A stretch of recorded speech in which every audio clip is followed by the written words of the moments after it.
do que estava acontecendo na Rua Azul. Isso aqui é impressionante, porque quando há esta bipolarização, né, essa divisão, é porque de fato o movimento é impactante, é importante, está se difundindo, está causando de fato um impacto muito profundo, tanto que divide opiniões, tá, ok? Então não é um problema ver essas opiniões discordantes, isso aqui é natural, é normal, né? Uma vez que está sendo realizado, de fato o Espírito Santo de Deus está à frente, está realizando, mas são homens que estão ali trabalhando, então há críticas, há discordâncias, há problemas, mas de fato foi uma marca impressionante que não pode ser esquecida do cristianismo, tá certo? Que de fato até hoje continua rendendo frutos maravilhosos para a obra de Deus, continua rendendo frutos, né, de muito crescimento e muito desenvolvimento espiritual, né? Até hoje essa chama continua ardendo. Então a gente viu aqui, né, sobre Parham, né, conforme informações que você tem na apostila, que eu passei para você no dicionário, movimento pentecostal. William Seymour, informações detalhadas também que eu passei para você. E agora a gente vai passar para alguns aspectos do próprio movimento, tá? Uma vez que vimos acerca tanto de Parham quanto de Seymour, algumas coisas sobre o próprio movimento, acontecimentos aí relacionados ao próprio movimento. Em 1916, depois de períodos de oração e jejum, Edward S. Lee foi batizado e falou em outras línguas. No culto seguinte, depois de Seymour pregar em Atos 2, mais 6 foram batizados e em 12 de abril, após uma noite de intensa oração, o próprio Seymour falou também em outras línguas. Interessante, né? Foi primeiro Edward S. Lee, ok? Você tem lá atrás, né, a Agnes primeiro, né, no trabalho de Parham, né, naquela escola de estudos. Aí depois você tem essa situação, né, de Seymour acreditar, né, nessa ideia do pentecostalismo, adotar isso, pregar, tá certo, acerca disso. E com o seu trabalho, com as suas pregações, você tem Edward S. Lee. Depois você tem mais 6 pessoas que são batizadas. E somente depois dessas é que ele, buscando intensamente, numa noite, né, de oração, de busca, né, de clamor, 12 de abril, ele é então batizado com o Espírito Santo, né, com evidência de falar em outras línguas. Após uma noite de intensa oração, o próprio Seymour falou também em outras línguas. Os cultos permaneceram nesse local até que parte do teto desabou, aquilo que eu já havia lido, né, no material ali que eu trouxe de Brunelli, sobre eles devido à grande agitação, sendo necessária uma mudança para a Rua Azusa, número 312, local que foi utilizado pela igreja metodista e que estava sendo usado como estábulo. Depois de uma modesta reforma, passou a ser um referencial para que líderes de diferentes denominações, essa é a questão. Então aquele movimento foi um incubador do pentecostalismo. Mesmo que o próprio movimento, a gente vai ver na parte a seguir, o próprio movimento vai minguar, tá certo? Vai enfraquecer, o próprio prédio será vendido depois, tá? Será demolido e o movimento da Rua Azusa vai acabar. Mas a chama que ele acendeu, ela não se apagou, ela se espalhou. Ela se espalhou pelo mundo inteiro e continua acesa, tá certo? E vai passar ainda por uma grande renovação, porque estamos próximos aí do arrebatamento. Então estamos esperando aí pela a última grande renovação, tá certo? Desse fogo do pentecostalismo. Então, de fato, né, Deus ainda vai promover, né, este grande avivamento, tá, ok? Para que a igreja faça de fato essa última colheita até o período do grande arrebatamento, quando o Senhor levar a sua igreja. Mas temos aí então esse desenvolvimento que não é estranho. Por quê? Porque ali foi a incubadora, tá certo? Do movimento. Mas uma vez que ele se difunde, se espalha, não é estranho que ele tenha minguado e tenha acabado. Não é nada de estranho em relação a isso. É uma questão administrativa também. É uma questão de que muitos que estavam integrados ali não pertenciam àquela igreja, não eram crentes daquele local, mas estavam ali vivenciando essa experiência e levando para outros lugares. Então tem todas essas situações, tá ok? Passou a ser um referencial para que líderes de diferentes denominações tivessem uma experiência com o batismo no Espírito Santo, de modo que barreiras sociais, raciais foram quebradas e pessoas de diferentes nacionalidades e condições sociais conviveram durante esse período de muito mover espiritual, pregação e curas. Foi extraordinário, né? Foi uma experiência ímpar, né? na vivência aí do cristianismo, né? Tanto norte-americano quanto o cristianismo de modo geral. Foi de fato uma experiência transformadora. E aí vamos trazer uma contribuição para você no dicionário do movimento pentecostal ainda, uma ferramenta extremamente útil para analisarmos aqui essas questões, algo sobre o que o dicionário nos descreve sobre as línguas estranhas, que é um enfoque, né, é uma marca, né, como foi colocado aí, uma marca do pentecostalismo, né, a partir daquilo que o próprio Parham também construiu doutrinariamente, né? Então vamos ver o que o dicionário nos diz mais a respeito. O verbete está na página 429. Falar em línguas. A Bíblia de Estudo Pentecostal apresenta o seguinte estudo doutrinário. O falar noutras línguas, ou glossolalia, de glosseis, era entre os crentes do Novo Testamento um sinal da parte de Deus para evidenciar o batismo no Espírito Santo. Esse padrão bíblico para o viver na plenitude do Espírito continua mesmo para os dias de hoje. Primeiro, as línguas como manifestação do Espírito Santo. Falar noutras línguas é uma manifestação sobrenatural do Espírito Santo, isto é, uma expressão vocal inspirada pelo Espírito, mediante a qual o crente fala numa língua, glossa, okay? Do grego glossa, que nunca aprendeu. Atos 2,4, 1 Coríntios 14, 14 e 15. Essas línguas podem ser humanas, isto é, atualmente faladas, Atos 2,6, o grande evento do Pentecoste, né? Ou desconhecidas na terra, 1 Coríntios 13, 1. Não é fala estática, como algumas traduções afirmam, pois a Bíblia nunca se refere à expressão vocal estática para referir-se ao falar em outras línguas. A questão estática é a pessoa perde sua consciência e não sabe o que está fazendo. E aquele que é baseado no Espírito Santo está falando em outras línguas, ele não entende a língua, mas ele não perde a consciência. Ok? Então tem que se diferenciar, porque senão acaba misturando com outros movimentos de outras características. Línguas como sinal externo inicial do batismo do Espírito Santo. Falando outras línguas é uma expressão verbal inspirada mediante a qual o Espírito do crente e o Espírito Santo se unem no louvor e ou profecia. Desde o início, Deus vinculou o falar noutras línguas ao batismo do Espírito Santo. Atos 2,4. De modo que os primeiros 120 crentes do dia de Pentecostes e os demais batizados, a partir de então, tivessem uma confirmação física de que realmente receberam o batismo no Espírito Santo. Desse modo, essa experiência podia ser comprovada quanto tempo local do recebimento. No decurso da história da Igreja, já sempre que as línguas como sinal foram rejeitadas ou ignoradas, a verdade e a experiência do pentecostalismo foram distorcidas ou totalmente suprimidas. As línguas como dom agora. Falar noutras línguas também é descrito como um dos dons concedidos ao crente pelo Espírito Santo, 1 Coríntios 12, 4 ao 10. Esse dom tem dois propósitos principais. A. Falar noutras línguas, seguido de interpretação, também pelo Espírito, em culto público como mensagem verbal à congregação, para sua edificação espiritual. Cita vários textos. B. O falar noutras línguas pelo crente para dirigir-se a Deus nas suas devoções particulares e deste modo edificar sua vida espiritual. Significa falar ao nível do Espírito, com o propósito de orar, dar graças ou cantar. Aí veja também glossolalia e xenolalia, né, conforme ele coloca aí. Maravilha. Então essa foi a contribuição do dicionário do movimento pentecostal sobre o falar em línguas estranhas, o falar em outras línguas, tá certo? Ou a chamada glossolalia. Agora a declaração de fé das Assembleias de Deus, tá?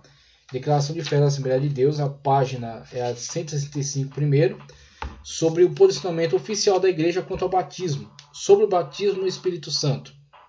Diz: cremos, professamos e ensinamos que o batismo no Espírito Santo é um revestimento de poder do alto.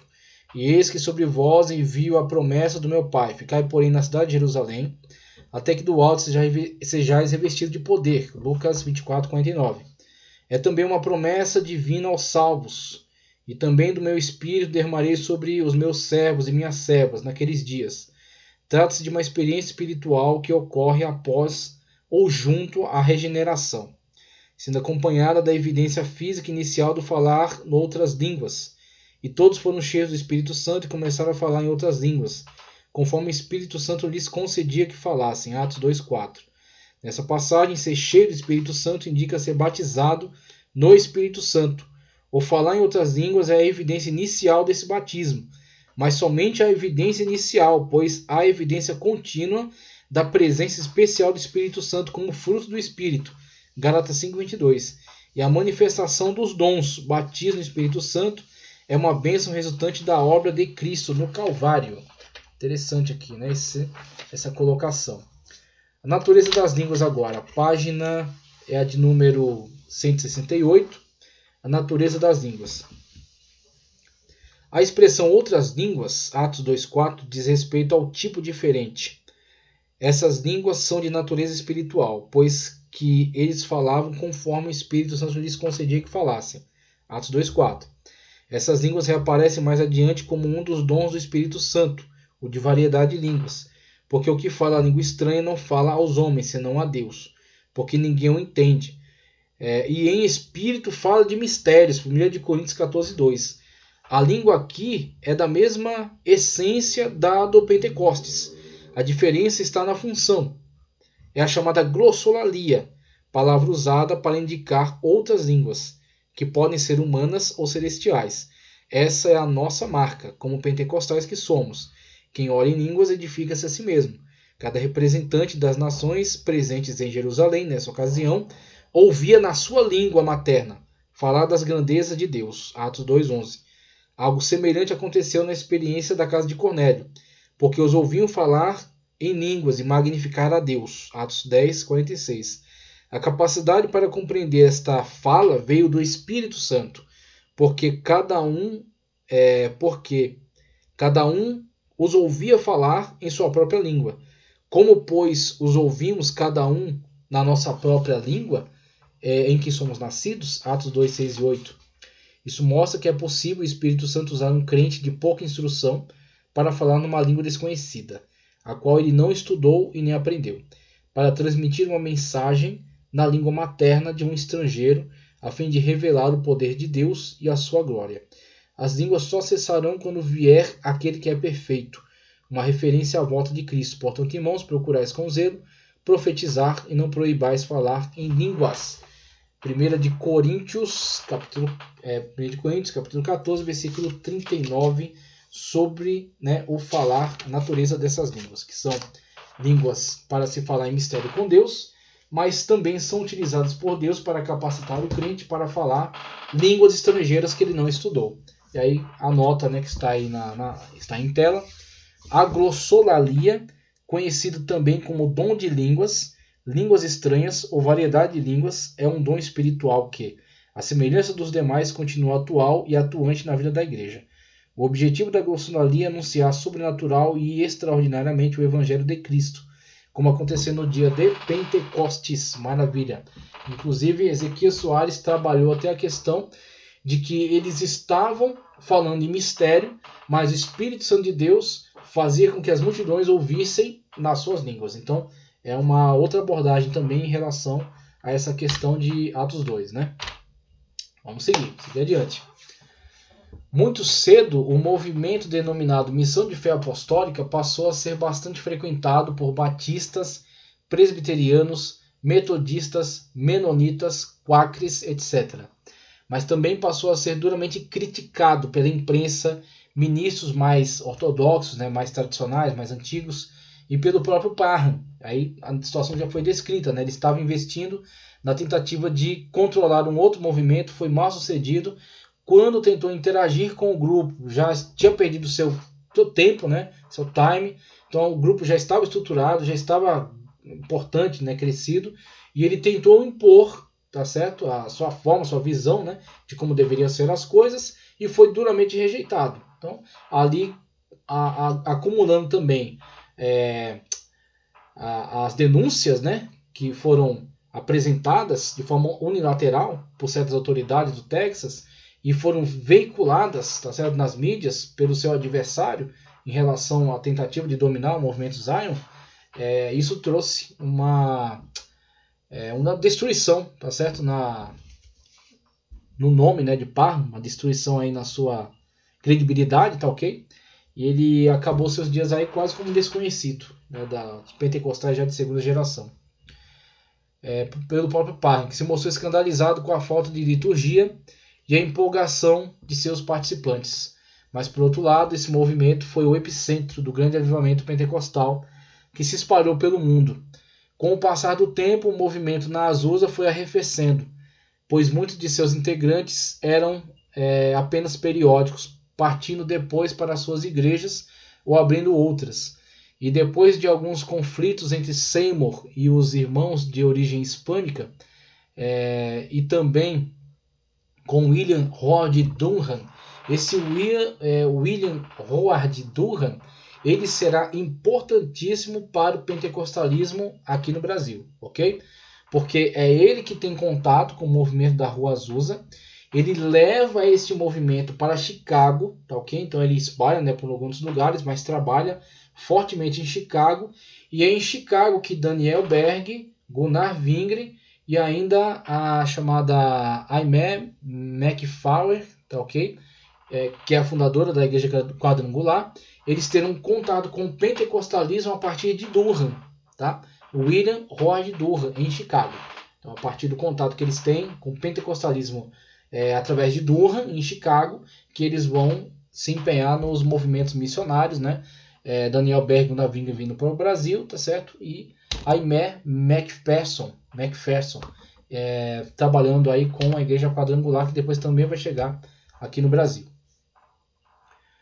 Depois com William Howard Durham, que saindo devido a discordâncias quanto ao aspecto da santificação, se era imediata ou se era uma obra concluída no Calvário e que tinha desdobramentos para a atualidade, né? Ou seja, aquele que santifica participa daquela bênção, né, que foi adquirida no Calvário. Ou ela é algo especial, individual, instantâneo, dado no momento da salvação. Então tem esses conflitos aí. Se era imediata no ato do batismo do Espírito Santo, né? Ou se havia sido concluído no Calvário. Durham levou o pentecostalismo para outros lugares, como Chicago, onde Luigi, esqueci de falar também dele, Luigi Francescon também teve um contato com o pentecostalismo a partir de Chicago, tá certo? A partir de William Howard Durham. Luigi Francescon, da congregação, né, cristã, Daniel Berg e Gunnar Wingren e Aimee McPherson tiveram contato com essa bênção e a levaram para outras terras. Em setembro de 1922, Seymour morre. A igreja fica sob a liderança de Jenny, a sua esposa, até 1931, quando enfim um imóvel foi perdido e demolido. E em 1936 ela também morre. Mas mesmo com esse triste fim, triste uma vez que o movimento foi arrefecendo e acabou, o grande impacto já havia sido causado, e apesar das limitações de Seymour e das confusões que ocorreram devido também às dificuldades da época com a forte segregação racial que ainda persistia, muitos foram os que tiveram sua vida e seu modo de servir a Deus positivamente mudados, impactados, né? A partir daquele agitado e confuso movimento pentecostal na Rua Azusa 312, na missão de fé apostólica. Maravilhoso, né? Maravilhoso. Aí, para fechar, concluir nossa aula, vamos trazer aqui outra contribuição de Brunelli, tá? De Walter Brunelli. Agora na página 358, ele explicando um pouco acerca desses conflitos aqui, né? Dessas discórdias que surgiram aí dentro do movimento da Rua Azusa. O início do declínio, página 358. Quiseram exaltar o nome do irmão Seymour, dando ao edifício o seu nome. Segundo Batelman, os participantes da Rua Azusa estavam criando uma espécie de aristocracia espiritual. O racismo era forte naquela época entre os norte-americanos. No novo avivamento, ninguém pensava nisso. Todos, negros, os brancos, comungavam sem levar em conta suas diferenças raciais. E isso gerava críticas da sociedade contra o movimento. O jornal Apostolic Fight era um jornal de grande circulação com 50 mil exemplares em 1909, produzido por duas mulheres brancas, Clara Lum e Florence Crawford. Elas suspenderam a distribuição do jornal e a senhora Crawford transferiu a sede do jornal para Oregon, para onde se mudou. O jornal também servia como base de apoio econômico para a missão. Sem ele, as dificuldades vieram. No final de 1906, Seymour filiou-se à Missão de Fé Apostólica do Pacífico e começou a empreender muitas viagens para espalhar a mensagem pentecostal. A Igreja de Deus em Cristo o honrou como apóstolo, e em 13 de maio de 1908, Seymour se casou com Jenny Evans Morey. Quando ele viajava, sua mulher dirigia as reuniões, mas o casamento de Seymour causou algum ciúme às irmãs Clara Loom e Florence Crawford, as dirigentes do jornal. Elas diziam que a vinda de Jesus estava muito próxima e que o irmão Seymour não devia casar-se. Aquele momento de grande entusiasmo foi passando, e os jornais não davam mais notícia do avivamento, e assim os cultos começaram a ter uma frequência diminuída. Aí você vê coisas muito particulares, muito pessoais, né? Com os conflitos internos que começam a surgir, algumas pessoas que começam a perder aquele encanto, perder aquele entusiasmo, né? Então, as pessoas geram expectativas, às vezes, que são irrealizáveis. Então, a pessoa é um ser humano, ele precisa, né, ter também as suas necessidades como ser humano atendidas. Então, isso que é tão natural, que é tão comum, causa um desapontamento em pessoas que eram mantenedoras. Elas não vão mais estar empenhadas, tá certo? Nessa forma do trabalho. Então, tudo isso vai minando a força, né, o empenho. Até a questão da imprensa não dá mais tanta atenção como deu no primeiro momento, causando um alarde, né, causando um interesse, uma curiosidade. Discórdias e divisões. Assim como nem mesmo a igreja primitiva se isentou de heresias judaizantes e gnósticas no primeiro século, cujos desdobramentos resultaram em outras, como o docetismo, antinomismo e as discussões sobre a natureza de Jesus, resultando as controvérsias trinitarianas que se estenderam por séculos, o movimento do Espírito, conhecido inicialmente como Missão Azusa, não deixou de ser infectado pelo vírus das distorções doutrinárias que geraram mais divisões e até seitas pentecostais. Aí surgem os unicistas, né? A terrível seita aí que veio de dentro do pentecostalismo. Seymour escreveu a Parham pedindo ajuda, assim que começou a discernir que algumas coisas estranhas estavam acontecendo ali, mas eles acabaram discordando. O mesmo aconteceu entre Seymour e Batelman, que era contrário a qualquer organização e institucionalização do movimento. Batelman insurgiu-se contra Seymour quando ele mandou escrever na fachada do prédio da Rua Azusa, Missão de Fé Apostólica. Ele se retirou e abriu outra obra identificando-a pelo endereço Rua 8 com Maple. Ou seja, ele colocou o nome das ruas, né, que ele não queria um nome, uma denominação, uma institucionalização, devido à forma como ele rejeitava isso.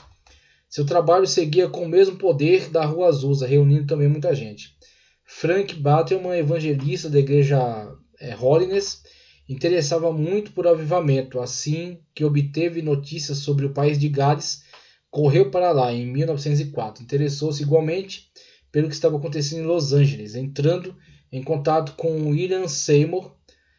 O entusiasmo pelos avivamentos levou a produzir literatura a fim de espalhar as notícias e despertar os crentes para que buscassem. Batelman, que acompanhou de perto o avivamento da Azusa, mais do que ninguém registrou as ocorrências daquele lugar no livro História do Avivamento Azusa, que escreveu sobre ele, deixando não apenas as descrições, mas também suas impressões sobre o auge e o declínio do movimento. Batelman tinha uma visão conservadora sobre o avivamento. Se Jesus tivesse voltado no interregno daquele acontecimento, seu ideal seria plenamente justificável, mas não seria possível imaginar que um movimento que não cedesse à organização e à ordem pudesse se sustentar. É a questão eclesiástica mal resolvida, né, entre igreja local e igreja universal dos salvos. A igreja universal dos salvos, que é governada por Cristo, cujos integrantes são todos pessoas salvas na pessoa bendita de Cristo, que tem seu nome incluído no livro da vida, estão dentro das igrejas locais e atuam nela para o bem do reino de Deus. Mas é necessária a estrutura da igreja local, a organização, tá certo? Um governo, uma gestão, tá certo? Uma administração, para que isso possa ir bem, né? Sem prejudicar, sem sujar o nome da igreja. Então tem que haver uma gestão, né? Uma institucionalização. Não é um problema haver a institucionalização. Vamos lá. Vamos ver onde eu parei. Interregno, imaginar. Assim, por vários motivos. E, portanto, por vários motivos. Primeiro que, apesar de ser um movimento do espírito, envolvia homens. E os homens não conseguem ser constantes. Ok, como a gente até já abordou, né? Ainda que os pioneiros mantivessem a visão inicial, seus sucessores dificilmente conseguiriam dar sustentação aos seus ideais no mesmo compasso que eles. Um grande exemplo disso é a igreja primitiva, que não conseguiu manter o seu padrão por muito tempo. Segundo, é que já apareciam falhas humanas, desde o início que precisavam ser reparadas. Já apareciam falhas humanas desde o início que precisavam ser reparadas. A ideia de que não haveria ascendência de ninguém sobre ninguém aviltava um princípio bíblico de hierarquia e autoridade.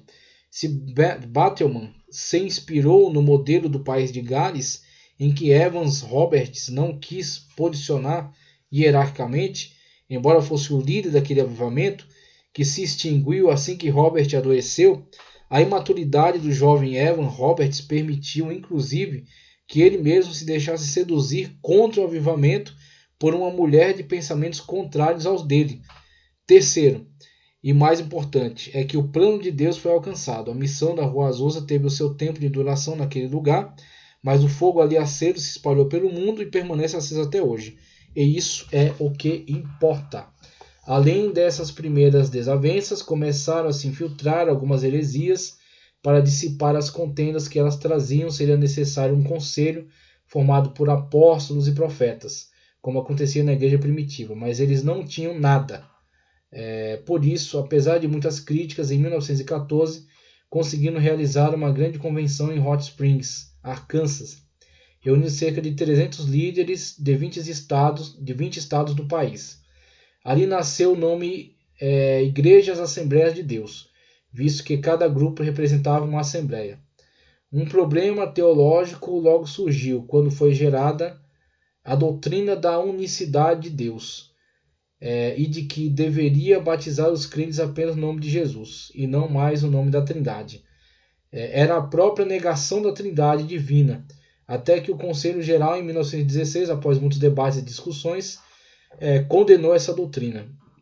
Nos 585 líderes ali presentes, cerca de 150 líderes deixaram as Assembleias de Deus e se reuniram ao movimento unicista, aos embates, né, que já houveram no início, os problemas aí que se desenvolveram, a questão da vaidade humana, da disputa por poder, da disputa aí por imposição. Então você tem todos esses conflitos aí que levaram o movimento a diminuir, e enfim ser terminado, mas tendo alcançado seu propósito maior, que é essa chama pentecostal que se espalhou pelo mundo. Ele ainda falaria aqui, doutrina da obra consumada e unicismo pentecostal, mas é suficiente só até aqui, mas tá bom? Eu quero trazer mais duas contribuições, que é a questão da própria pregação, tá ok? A própria pregação, como se desenvolvia, esta pregação, e eu vou trazer isso por meio da obra História da Pregação, volume 2, o trabalho de Amé McPherson, tá? Então eu vou trazer isso por meio de um apontamento aqui sobre o trabalho de Amé McPherson, só para dar uma ideia de como era o desenvolvimento desse método de pregação, tá certo? A partir desses líderes que foram incendiados, nesse movimento pentecostal. Vamos lá. Então, o livro História da Pregação, página 477, Fundamentos Teológicos. Os métodos únicos e o estilo de pregação, tá certo, de McPherson, Amé McPherson, receberam mais atenção do que sua teologia da pregação. No entanto, a abordagem de McPherson à pregação foi intencionalmente moldada e fundamentada na teologia de seus antecedentes pentecostais e no exército da salvação, para quem trabalhou durante muito tempo.